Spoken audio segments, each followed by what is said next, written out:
Olá para você que está a caminho do consultório para mais um dia de batalha, ou para você que já está a caminho do seu lar docilar, ou mesmo para você que já está aí na academia colocando o shape em dia. Independente de onde esteja, importante estar aqui, ouvindo o Jaleco Roxo, o podcast que vai ensinar você, colega da área da saúde, a ter estratégias embasadas em evidência científica e de ordem prática, para ajudar você no seu consultório. Hoje o assunto é conflito de gerações. Vamos ajudar a resolver essa treta. Essa demanda veio de um fogo cruzado entre um colega mais velho e um mais novo, devido a este último estar usando aquelas calças mais curtas, que deixam os tornozelos à mostra. Nós ortopedistas falamos os maléolos, né? Estão expostos. Teve fogo no parquinho, pessoal, por aqui. Mas tudo já resolvido. Você vai entender alguns pontos fortes e fracos das gerações mais jovens e dos não tão jovens assim. Eu escuto mais velhos reclamando que o consultório deu uma caída devido a ter muito médico na praça, que o residente que aprendeu com ele está com o consultório voando porque ele é marqueteiro e assim vai. Ou você pode estar do outro lado do extremo da moeda, que é: eu que informei esses meninos aí. O que eles sabem fui eu que ensinei. Não tem nada para ensinar para mim. Eu já domino a minha região. Muito difícil me tirar da liderança do mercado. Será? Fato é que alguns colegas mais jovens entenderam melhor a dinâmica do mercado e se aproveitaram disso para crescer. Ponto positivo para eles. Entretanto, tem muita coisa que as gerações mais velhas precisam ensinar para esses colegas que estão vindo, mas também aprender com eles. Este podcast tem o intuito de deixar essa treta de gerações mais leve e mostrar o que cada geração tem para aprender e ensinar uma para a outra. Será mesmo possível o colega que está começando o consultório conseguir uma fatia relevante do mercado? Será que o doutor que está com consultório maduro, está deitado em berço esplêndido e não precisa fazer mais nada? Bem, o pessoal do Google fez um experimento que nos ajuda a refletir sobre o assunto. Avaliaram a possibilidade de uma marca fictícia roubar mercado de uma marca consagrada. Foram avaliados 31 categorias de serviço e produtos, desde cereais, carro, internet de banda larga, hotel, seguro de carro e etc. E criaram uma marca fictícia para concorrer com o líder de mercado, utilizando a página de vendas tanto para o líder como para a marca fictícia. E pasmem, perceba, essa marca ela não existia, ela foi criada do nada. E no mercado de SUV, essa marca fictícia conseguiu roubar 43% do mercado. No serviço de hotel, 78% do mercado foi roubado. E em seguro de carro, 87% do mercado foi roubado. E que estratégia o Google usou para essa marca fictícia ganhar tanta atração assim? Foi nada mais, nada menos do que os vieses cognitivos, já descritos por Daniel Kahneman, o ganhador do Prêmio Nobel de Economia. Parece um pouco maluco, né? Mas esses vieses são nada mais que atalhos mentais que às vezes o cérebro segue para a tomada de decisão, porque sabemos que o cérebro é uma máquina de economizar energia. Então, quanto mais rápido definir, menos energia será gasta. Será que isso também pode acontecer na área da medicina ou em qualquer outra área da saúde? Do ponto de vista científico, sim. O comportamento humano é o mesmo. Quando o paciente vai escolher o seu médico ou qualquer profissional da área da saúde, muitas vezes esses vieses entram em ação na tomada de decisão. Pois existe um viés de julgamento descrito no início do século XX chamado de efeito halo, que ajuda a entender como o doutor mais jovem conseguiu credibilidade, autoridade e crescer tão rápido. O efeito halo nada mais é que o efeito que uma característica positiva captada numa primeira impressão influencia em vários outros atributos de categorias diferentes. Vou repetir. O efeito halo nada mais é do que um efeito que uma característica positiva captada numa primeira impressão influencia em vários outros atributos de categorias diferentes. Vou dar um exemplo. O paciente está lá avaliando na escolha de um profissional da saúde e ele abre um Instagram desse profissional e ele observa. O doutor fala bem, o doutor se veste bem, o doutor atende numa clínica bonito. Logo, ele é um bom cirurgião. O cérebro funciona assim, por associações. Mesmo não estando completamente correta, essa é a conclusão que o paciente chega por esse viés do efeito halo. Uma outra coisa, o doutor tem 100 mil seguidores no Instagram, logo ele opera bem. Então são geralmente as conclusões que o cérebro do paciente tira, estando certo ou errado, esse viés existe. E pessoal, eu vi esse exemplo dentro da minha casa. Na nossa primeira gestação, a minha esposa estava naquele ciclo que chama exploração-avaliação. Num podcast futuro, nós vamos discutir como é que funciona a jornada do paciente, desde ele sair da casa dele até ir ao seu consultório. E existe uma fase que é o ciclo da exploração e avaliação. Nada mais é que o paciente está ali, olhando as opções que ele tem no mercado, do profissional da saúde que ele quer e avaliando se aquele é possivelmente o melhor para a sua demanda. E a minha esposa se deparou com um Instagram muito bem feito, de uma doutora jovem que já tinha alguns milhares de seguidores, e ela veio para mim e falou: não, meu parto vai ser com essa doutora, ela é muito boa, olha só como ela fala bem, como ela se veste bem, e como no Instagram dela tem milhares de seguidores.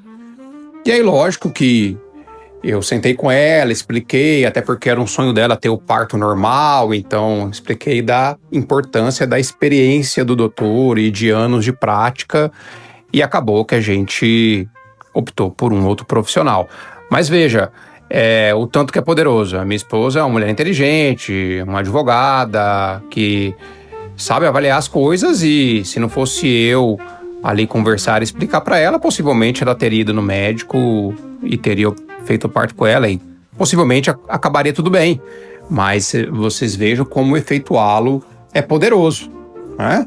A minha esposa, ela não tem nenhum déficit cognitivo para não saber o que é o melhor. É simples fato mostrando o poder do efeito halo. Talvez o único defeito que a minha esposa tenha, um erro que ela cometeu, foi ter casado comigo. Mas isso aí agora é para sempre, né? Beijo, meu amor, te amo. Mas então é isso aí é um exemplo prático de como o efeito halo é poderoso e eu vi isso acontecer dentro da minha casa. Tem um site bom, tem um Instagram bonito, logo é um bom médico. Bem, já aprendemos que o processo na tomada de decisão, ele começa com a formação da primeira impressão. E você, colega, só tem uma chance de causar uma boa primeira impressão. Não desperdice. Esse viés de julgamento tem ajudado muito o colega a ganhar no mercado. Aqui o doutor mais jovem tá dando um show. São super preocupados com a primeira impressão. Isso, os mais velhos têm que aprender com eles. Agora, muitos estão achando que isso é o suficiente. Né? Que é simplesmente se eu tenho um Instagram bom, se eu tenho muitos seguidores, se eu falo bem, se eu me visto bem, eu vou dar conta do recado. E é evidente que a moçada mais jovem nisso, eles estão errados. Não é só isso, não é? Não é só isso que vai sustentar o consultório de quem está começando. Pois no final do dia, o médico ele tem que ser capaz de resolver a demanda do paciente. E nisso, os mais velhos, eles dominam com melhor primazia, com melhor performance. Eles são melhores nisso e isso eles têm a ensinar os mais jovens. Porque você causar somente uma boa primeira impressão, mas não dar conta do recado, é igual voo de pato, é curto, né? O seu consultório não vai sobreviver um longo tempo só com o efeito halo. Então, nada mais do que esse efeito, ele é um dos fatores que explica esse fenômeno de um paciente deixar de ir num doutor super experiente para ir em um tecnicamente menos experiente, mas que tem um Instagram bem vistoso. Diferente do que você pensa, o ser humano, em grande parte das vezes, não é racional nas suas escolhas. Já dizia o nosso colega, professor Dr. Antônio Damasio, não somos máquinas de pensar que sentem, somos máquinas de sentir que pensam. Doutor mais novo, parabéns! Você já entendeu a importância das primeiras impressões. Doutor mais velho, é preciso que você aprenda isso com a moçada mais jovem. Preocupe-se em causar uma boa impressão. O podcast Jaleco Roxo vai te ajudar com muitas outras estratégias no mundo físico para você causar uma boa primeira impressão. Deixa eu te contar uma outra história. Há muitos anos atrás, uma mulher se deslocou de Brasília e veio até Goiânia para operar comigo. E logo quando ela abriu a porta do meu consultório, isso foi 2014, ela não aguentou, ela deixou explícito qual foi a minha primeira impressão. Ela soltou a frase: "Nossa, eu não acredito que eu saí de Brasília para ver um menino." E aí aquilo, evidente, gerou uma frustração em mim. Falei, puxa, essa paciente não vai operar comigo, que ela me achou muito jovem. E aí, depois de quase 1 hora de consulta, eu fui capaz de mostrar o meu valor e ela acabou fechando a cirurgia comigo. Então, aqui é para deixar claro que a primeira impressão ela é muito forte, mas existem maneiras de você vencer isso dentro do seu consultório e conseguir fazer o fechamento e quebrar essa primeira impressão, se você tiver a chance, é evidente. Vamos lá, ponto número 2. No podcast, preparando o terreno com a secretária, no fechamento, aprendemos sobre os valores explícitos, momento aquele no qual o paciente avalia a informação que foi dada por você e julga a qualidade do seu argumento. Então, se você não ouviu, volta lá que a gente explica muito bem o que são valores explícitos. Mas dentro disso também existem os valores implícitos. E essa moçada mais jovem sabe jogar esse jogo e joga pesado. Tudo bem, eles têm pecado por excesso e tem uma teoria para isso, mas é um fato que eles estão à frente. E esses valores implícitos, eles se dão por meio de 3 coisas: por meio de sinais periféricos, expectativa do paciente e o estado interno do paciente. Vamos lá, o que são sinais periféricos? Os sinais periféricos nada mais é do que a sua aparência pessoal. Então veja, nisso o doutor mais jovem é muito preocupado, sempre com corte de cabelo em dia, sempre com a barba feita, né, com todos os cuidados ali de uma boa aparência pessoal. Algumas vezes o doutor mais velho ele peca nisso, né, ele não se preocupa muito, ele vai de qualquer jeito, não cuida do cabelo, não cuida da pele. E pessoal, isso é uma coisa que o paciente olha, não é o mais importante do que muito coach aí, fica só batendo nessa tecla, mas é uma coisa que o doutor mais jovem pode nos ensinar, nós que já estamos mais avançados aí nessa jornada. Questão de vestimenta, o doutor mais jovem ele é preocupado com isso, às vezes em demasia, né? Mas o doutor mais velho, às vezes ele é desleixado demais, então a vestimenta é uma coisa muito importante. Os acessórios que você usa, ter um consultório vistoso, né? Não precisa, né? O doutor mais velho fala, não, eu sou minimalista. É uma mesa, um computador e pronto. Não, não é assim. E também não é o extremo, né? Você colocar um monte de enfeites, um monte de poluição visual, que muitas vezes chama mais a atenção do que você. Ali o personagem principal dentro do seu consultório é o paciente, depois é você. E não os enfeites e as coisas que você coloca dentro do seu consultório. Então, doutor mais jovem, cuidado com isso, cuidados com os excessos. Doutor mais velho, vamos organizar esse consultório para ele ficar um pouco mais agradável, né? E aí, uma última coisa de sinais periféricos é nada mais do que ter processos. Não adianta ter um consultório bonito se chegar lá o paciente não tem uma previsibilidade de parar o carro, não tem uma secretária treinada, não tem um fluxo de atendimento, não tem um lugar para ele sentar, não tem um protocolo de como o paciente vai entrar, como vão ser os pontos de contato até chegar a você. Lembrando, às vezes o paciente desiste de você antes de ter o primeiro contato com você. Você não consegue nem causar uma boa primeira impressão, porque a sua secretária não tem um processo, a sua clínica não tem um processo de atendimento. Então, muito importante essa questão dos sinais periféricos dentro dos valores implícitos. A segunda coisa é a expectativa do paciente. Pessoal, principalmente você aí que trabalha com um ticket mais elevado, ou quando o paciente tem uma demanda bem específica, uma cirurgia delicada, e aí ele procura o doutor, ele cria uma expectativa, ele tem um relacionamento com o doutor pré-consulta, seja por meio de uma indicação forte que ele recebeu, seja por meio de um Instagram que ele já viu como é que você fala, como é que você se porta, como é que você se veste, como que é seu currículo. Ele foi num site de avaliação e leu todas as suas avaliações positivas e negativas. Então isso gera uma expectativa no paciente. O doutor mais jovem é muito bom nisso, ele é ótimo para criar expectativas, ele trabalha muito bem a mídia social, ele trabalha muito bem o site, ele trabalha muito bem as campanhas de marketing, ele é espetacular nisso. E a gente mais velho tem que aprender esse caminho.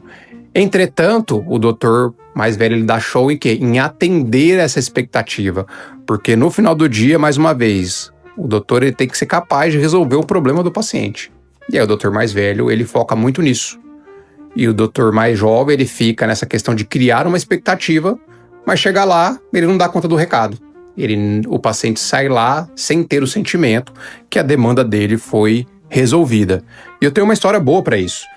Certa vez veio uma mãe de um paciente junto com seu filho, e ela é uma figura pública aqui em Goiás, já ocupou alguns cargos públicos na área da política.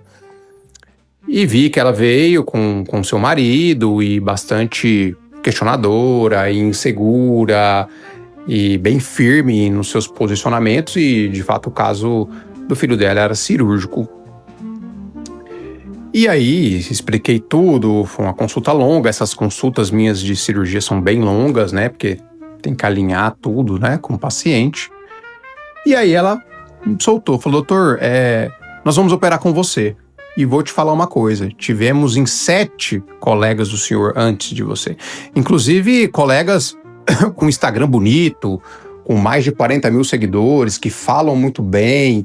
E, poxa vida, que eu fiquei encantada, um Instagram perfeito. Mas quando eu cheguei lá, inseguro quanto à técnica, não sabia falar direito, não sabia qual era a melhor técnica. O meu filho, ele tem um certo QI elevado, então ele pesquisava fazer perguntas, o doutor se enrolava nas respostas. Então, o que aconteceu? O doutor lá, ele criou uma expectativa muito melhor que a minha, tinha muito mais seguidores, muito melhor posicionamento no digital. Entretanto, não soube atendê-las.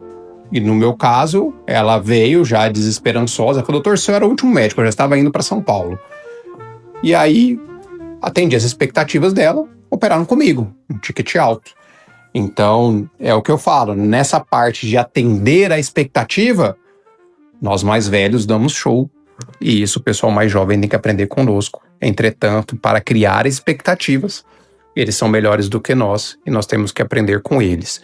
Então, nós vimos aqui dentro dos valores implícitos, já sinais periféricos, expectativa do paciente, e agora, por último, o estado interno do paciente. O que é isso? Nada mais é do que o humor quando ele chega no seu consultório. Ninguém faz negócio quando está de mau humor. Muito difícil. Você vai ter que vencer essa objeção. E tem coisas que você pode controlar para evitar isso. Uma das coisas mais importantes, o ativo mais importante que seu paciente tem é o tempo dele. Não desperdice o tempo dele. Evite ao máximo atrasos. E se isso acontecer, faça com que aquele atraso seja da melhor forma possível assimilada e menos perceptível. Do tipo, dá uma boa internet para ele. Aí sim, a questão dos sinais periféricos, um bom café, uma boa água, da previsibilidade. Tipo, a secretária falou: falta só mais 2, daqui tantos minutos ele vai te atender, ele teve uma cirurgia, para o paciente entender por que daquele atraso. E isso é uma coisa que eu acho que tanto o doutor mais jovem como o mais velho, eles pecam. Eles acham que eles são os personagens principais nessa história. E volto a dizer, na história da assistência à saúde, o personagem principal é o paciente. Não é você, doutor. Então, muito cuidado com essa questão dos estados internos. Sempre buscar que o paciente ele chegue já com um bom humor até o seu consultório. E aí se ele não chegar, você tem que quebrar quando eu atraso. Todos nós atrasamos, eu peço desculpa e já falo: haja visto que estou atrasado, agora todo o tempo que eu tenho é para você. E aí nem que isso gere atrasos para frente, mas ali eu vou atender toda a demanda do paciente, mas sempre assumindo a culpa e explicando o porquê. O cérebro sempre gosta muito de saber o porquê daquele atraso e sempre pedir desculpas. Então, muito cuidado com essa questão do estado interno do paciente. Nós gostamos de negociar com quem nós temos um apreço afetivo. Então, isso é muito importante. Então, até agora vimos a questão do efeito halo, das primeiras impressões e dos valores implícitos. E agora o terceiro ponto e último ponto, para não me alongar tanto aqui no podcast, Pessoal, eu falo demais, então se deixar aqui eu fico 1 hora falando, eu não sei se vocês têm paciência para ouvir tudo isso. Mas por último é a questão da comunicação. A excelência na área da saúde, na minha concepção, ela é baseada em um tripé. Que sim, a comunicação é um pilar. Você precisa falar bem para mostrar seu valor para o paciente, para demonstrar segurança no que faz, para demonstrar firmeza nas horas certas, mas também ternura em momentos apropriados. Mas não é só isso, ok? Você também precisa de mais outros 2 pilares, que é a parte teórica e a parte técnica. Na parte da comunicação, palmas para o Dr. Mais Jovem. Afinal de contas, eles foram forjados, eles foram criados, eles cresceram dentro desse mundo digital. Já tem anos que eles têm a voz dentro do digital, eles têm um perfil, eles têm um site, eles têm um blog. Então eles se comunicam muito bem, muito melhor do que a gente. Eles são preocupados, fazem curso de oratórias, fazem imersões, vão atrás de coaches e tudo isso. Eles estão muito à frente, nós mais velhos. Então eles se comunicam muito bem.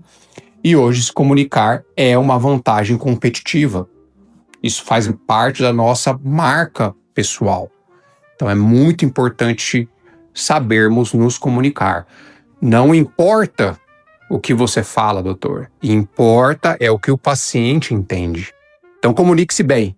Isso é uma arma muito importante. Isso faz parte do tripé do sucesso dentro da área da saúde. E aqui o doutor Mais Jovem tem muito a nos ensinar. A parte teórica é fundamental. A teoria é tudo. Um médico ele tem que ter embasamento teórico. Nós estamos cuidando do bem mais precioso que o ser humano tem, que é a vida. Então é preciso ter um compromisso com isso.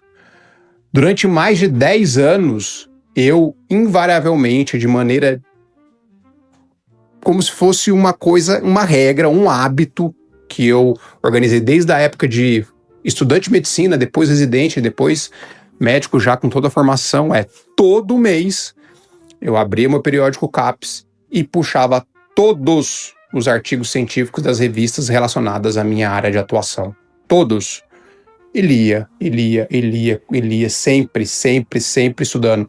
Então, abri meu computador, eu tenho mais de 1.150 artigos relacionados à minha área de atuação dentro do meu computador.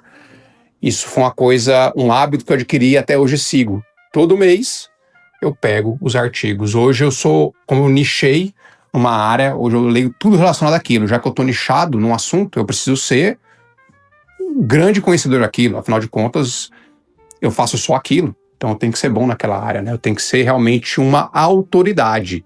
A autoridade, ela se dá por meio de um bom embasamento teórico. E aqui, o doutor Mais Velho dá show. Infelizmente, eu vejo que muitos jovens estão pegando alguns atalhos, né? Eles falam com uma certa autoridade, com uma certa, entre aspas, riqueza de detalhes, que para quem não é da área fica surpreso, né? Isso encanta o paciente. Entretanto, quando você aperta, você vê que muitas vezes é um discurso um pouco raso. Se você aprofunda, não tem os alicerces muito bem estabelecidos. E isso é ruim. Isso é ruim para o paciente, isso é ruim para o doutor. Essa pseudo-segurança que transparece, isso pode ser muito perigoso. Porque, infelizmente, vivemos num mundo hoje que cada vez mais o processo médico é uma realidade. Então, se você não tiver um bom embasamento teórico, você pode ser vítima desse modismo aí do processo legal. Então, cuidado com isso. Doutor Mais Jovem, você tem muito que aprender. Cuidado com os atalhos, ok? Medicina, qualquer área da saúde, na realidade, tem um delta T. E esse delta T é muito importante ter a teoria, ter o estudo. Estudar e estudar. E por último, a técnica. E a técnica, ela vem com o tempo, não tem jeito. Não tem como um doutor mais jovem achar que opera tão bem como um doutor mais velho. O doutor mais velho já fez milhares de cirurgias e o doutor mais jovem acabou de começar. Então cuidado, seja humilde, doutor mais jovem. Às vezes chama o doutor mais velho, pega opiniões, isso ele tem muito a ensinar para você. E a técnica é fundamental. Sem técnica, você não vai performar, você não vai entregar o que o paciente quer, que é o resultado.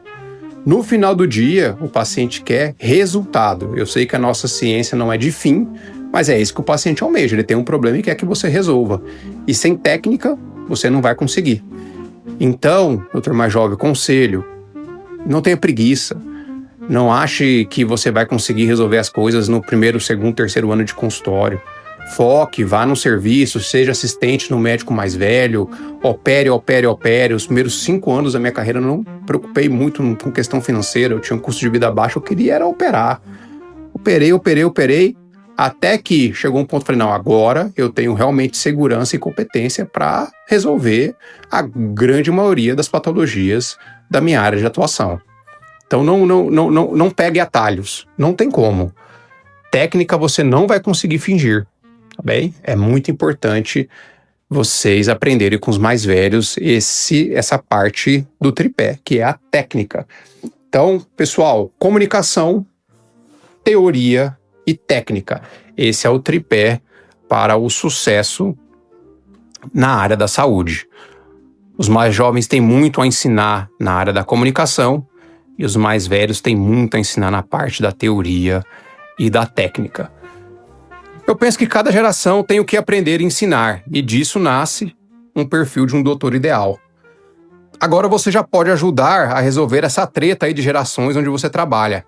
Compartilhe esse podcast aí com seus colegas. O compromisso do podcast Jaleco Roxo continua.